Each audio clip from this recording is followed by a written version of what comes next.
இந்த நீயா நானா ஷோவில் வந்து இந்த ஸ்ட்ரீட் டாக்ஸுக்கு எதிராக பேசின எல்லா ஆக்டிவிஸ்ட்டுக்கும் அப்புறம் இந்த இருந்த பீப்புள்ஸுக்கெல்லாம் ஒரே ஒரு கேள்வி தான்.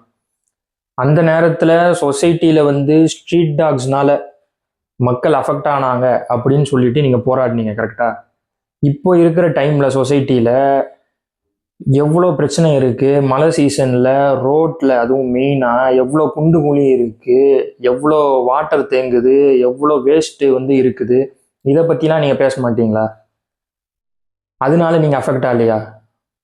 அப்போ மட்டும் உங்களுக்கு நீங்கள் பேச தெரியுது, இப்போ வந்து இதை மாதிரி இஷ்யூஸை வந்து எடுத்து போராடி பேசுங்களேன் அதே மாதிரி. ஏன்னா அப்போ வந்து ஸ்ட்ரீட் டாக்ஸுக்கு சப்போர்ட்டாக பேசினவங்க கிட்ட நீங்கள் கேள்வி கேட்டீங்க, ஏன் கழுதைக்கு பேசலை, ஏன் குதிரைக்கு பேசலைன்ட்டு. இப்போ நாங்கள் கேட்குறோம், நீங்கள் ஏன் வந்து இதை மாதிரி இஷ்யூஸ்க்கெலாம் பேசலை, ஏன் அந்த இஷ்யூஸ்க்கு மட்டும்தான் நீங்கள் பேசுவீங்களா? இந்த நீயானான ஷோவில் வந்து இந்த கோபிநாத் அவர் மேலே வச்ச இந்த மரியாதை சுத்தமாக போச்சு அந்த ஷோவில் இருந்து. ஒன் சைடாக மொத்தமாக எடுத்து பேசிட்டாரு. ஏன்னா ஸ்ட்ரீட் டாக்ஸ்னால பேச முடியாது. இப்போ இதை மாதிரி இஷ்யூஸ்லாம் எடுத்து நீயானான ஷோவில் பேசுனா ஆப்போசிட்டில் இருக்கிற எல்லாருமே வச்சு செய்வாங்க இவங்கள. ஏன்னா அவங்களுக்கு பவர் இருக்கு, அவங்களுக்கு வந்து சப்போர்ட் இருக்கு, வாய் இருக்கு.